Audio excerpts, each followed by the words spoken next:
BJP എംപിയും cinema നടിയുമായ കങ്കണയുടെ ചരിത്രം പരിശോധിച്ചാൽ ഏകദേശം 2020 മുതൽ അവർക്ക് അതൃപ്തിയുള്ള ആളുകളെ ആക്ഷേപിക്കുന്ന, മോശമായി ചിത്രീകരിക്കുന്ന സ്വഭാവ സവിശേഷത നമുക്ക് കാണാൻ വേണ്ടി കഴിയും. അവർ നിരന്തരമായി BJP അല്ലാത്ത ആളുകളെ, BJP നേതാക്കളെ ഇതുവരെയും വിമർശിച്ചതായിട്ട് നമ്മൾ ഇതുവരെ കണ്ടിട്ടില്ല. മറിച്ച് അവർ പിന്തുണക്കുന്ന രാഷ്ട്രീയത്തിൻ്റെ എതിരാളികൾ, അവരെല്ലാം ഒന്നടങ്കം ആക്ഷേപിക്കുന്ന ഒരു സമീപനം അവരിൽ നിന്ന് നമ്മൾ കണ്ടിട്ടുണ്ട്. അതിലേറ്റവും വലിയൊരു ഉദാഹരണം എന്ന് പറയുന്നത് കർഷകർക്കെതിരെ അവർ നടത്തിയ ആക്ഷേപങ്ങളാണ്. കർഷക സമരവുമായി ബന്ധപ്പെട്ട് ഡൽഹിയിലെ എമ്പാടും അല്ലെങ്കിൽ രാജ്യമെമ്പാടും വളരെ പ്രതിഷേധങ്ങൾ നടന്നുകൊണ്ടിരിക്കുന്നൊരു സമയത്ത് അവർ കർഷകരെ ഖലിസ്ഥാൻവാദികളെന്നും തീവ്രവാദികളെന്നും വിശേഷിപ്പിക്കുന്ന ഒരു സാഹചര്യമുണ്ടായി. അതിനോടൊപ്പം തന്നെ അവർക്ക് പഞ്ചാബിലെ എയർപോർട്ടിൽ വെച്ച്,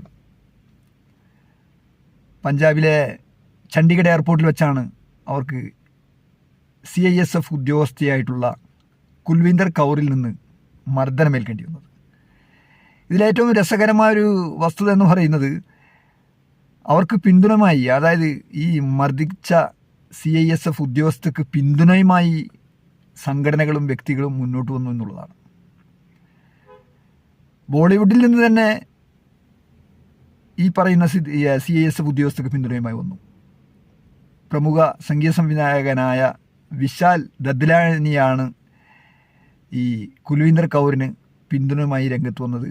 അവർക്കെതിരെ CISF നടപടിയെടുക്കുകയാണെങ്കിൽ താൻ അവർക്ക് ജോലി ഉറപ്പു നൽകുമെന്നാണ് അദ്ദേഹം പറഞ്ഞത്. അപ്പോൾ അതിൻ്റെ കാരണം, ഈ പറയുന്ന ബോളിവുഡിൽ പോലും അവർ ഒരുപാട് ശത്രുക്കളെ നിരന്തരമായ ആക്ഷേപങ്ങളിലൂടെയും നിരന്തരമായ മോശം പരാമർശങ്ങളിലൂടെയും ഒക്കെ ബോളിവുഡിലെ സഹപ്രവർത്തകരെ പോലും അവർ ആ രീതിയിലാക്കി വെച്ചിരിക്കുന്നു എന്നുള്ളതാണ്. എല്ലാവരും വെറുപ്പിക്കുന്നൊരു സമീപനം. ബോളിവുഡിൽ കൊക്കൈൻ പാർട്ടിയാണ് നടക്കുന്നത് തുടങ്ങി ബോളിവുഡിലെ തൻ്റെ സഹപ്രവർത്തകരെ പോലും ആക്ഷേപിക്കുന്ന പരാമർശങ്ങൾ നിരന്തരമായി നടത്തിക്കൊണ്ടിരിക്കുന്നു എന്നുള്ളതാണ്. തൻ്റെ ഓഫീസ്, മുംബൈയിലെ ഓഫീസ് അനധികൃതമായി നിർമ്മിച്ചതിൻ്റെ പേരിൽ അവിടുത്തെ മുംബൈ മുനിസിപ്പൽ കോർപ്പറേഷൻ അവരുടെ ഓഫീസിൻ്റെ ഒരു ഭാഗം തകർത്തു. അപ്പോൾ അവരുടെ ഓഫീസിനെ അവർ അയോധ്യയിലെ രാമക്ഷേത്രവുമായിട്ടൊക്കെയാണ് അവർ താരതമ്യം ചെയ്ത് സംസാരിച്ചത്.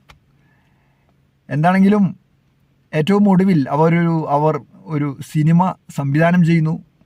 എമർജൻസി എന്ന പേരിൽ സംവിധാനം ചെയ്ത സിനിമ, ആ സിനിമക്ക് സംഗീതം നൽകുന്നതിന് വേണ്ടി റഹ്മാനെ സമീപിക്കുന്നു. എന്നാൽ റഹ്മാൻ സംഗീത സംവിധാനം നിർവഹിച്ചില്ല എന്ന് മാത്രമല്ല, അവരെ കാണാൻ പോലും അദ്ദേഹം തയ്യാറായില്ല എന്നുള്ളതാണ്. ഇതിൻ്റെ അടിസ്ഥാനത്തിലാണ് ഇപ്പോൾ റഹ്മാനെതിരെ കങ്കണ റണാവത്ത് മോശം പരാമർശങ്ങൾ നടത്തിയിട്ടുള്ളത്. അദ്ദേഹം ഇത്രയും വെറുപ്പ് സൂക്ഷിക്കുന്ന ഒരാൾ, ഇത്രയും മുൻവിധിയുള്ള ഒരാളെ ഞാൻ കണ്ടിട്ടില്ല എന്നാണ് പറയുന്നത്. എന്താണെങ്കിലും രാമായണം എന്ന നിതീഷ് തിവാരിയുടെ ബ്രഹ്മാണ്ഡ ചിത്രത്തിൽ ഇപ്പോൾ റഹ്മാൻ വിശ്വപ്രസിദ്ധ ഹോളിവുഡ് സംഗീത സംവിധാനമായിട്ടുള്ള ഹാൻസ് സിമ്മറുമായി സഹകരിച്ചുകൊണ്ടാണ് ഈ ഒരു ചിത്രത്തിന് വേണ്ടി റഹ്മാൻ പ്രവർത്തിക്കുന്നത്. എന്താണെങ്കിലും വലിയ ചർച്ചകൾക്കും വിവാദങ്ങൾക്കുമാണ് ഈ BJP എംപിയുടെ പരാമർശങ്ങൾക്ക് ഇടയാക്കിയിട്ടുള്ളതെന്ന് വേണം കരുതാൻ. റഹ്മാനെക്കുറിച്ച് കൂടുതലൊന്നും വിശേഷിപ്പിക്കേണ്ട ആവശ്യമില്ല.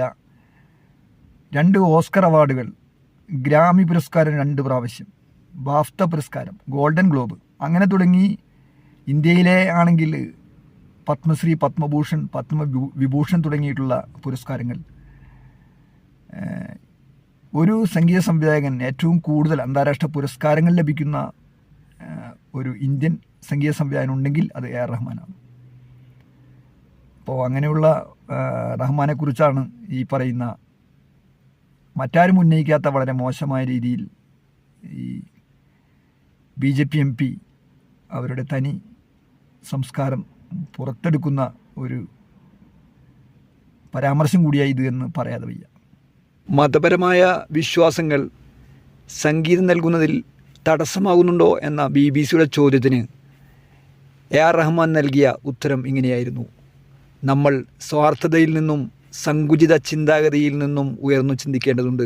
നമ്മൾ പ്രകാശിക്കുമ്പോൾ ആ പ്രകാശം മറ്റുള്ളവരിലേക്കും പടരും. അത് വളരെ പ്രധാനമാണ്.